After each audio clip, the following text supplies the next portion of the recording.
व्याकरण और व्याकरण के अंग। व्याकरण व्याकरण वह शास्त्र है जो हमें भाषा के शुद्ध रूप का ज्ञान कराता है। व्याकरण वह शास्त्र है जो हमें भाषा के शुद्ध रूप का ज्ञान कराता है।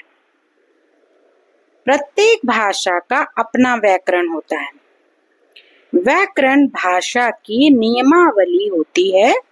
व्याकरण के नियमों का अध्ययन करने हम भाषा के शुद्ध रूप को सीखते हैं।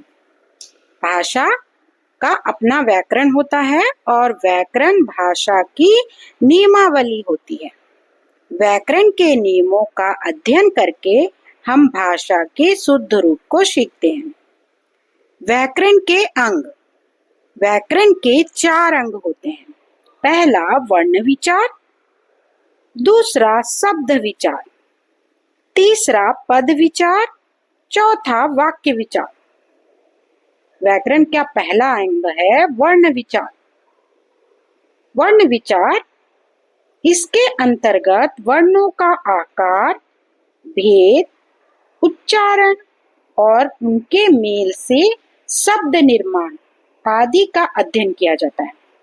वर्ण विचार इसके अंतर्गत वर्णों के आकार, भेद, उच्चारण और उनके मेल से शब्द निर्माण का अध्ययन किया जाता है। दूसरा है शब्द विचार। इसके अंतर्गत शब्दों की उत्पत्ति, विकास, आगमन, अर्थ और प्रकारों का अध्ययन किया जाता है। शब्द विचार इसके अंतर्गत शब्दों की उत्पत्ति, विकास, आगमन, अर्थ और प्रकारों का अध्ययन किया जाता है। तीसरा होता है पद विचार। इसके अंतर्गत संज्ञा, सर्वनाम, विशेषण, अवयव आदि पदों के स्वरूप और प्रयोग पर विचार किया जाता है। तीसरा होता है वाक्य विचार।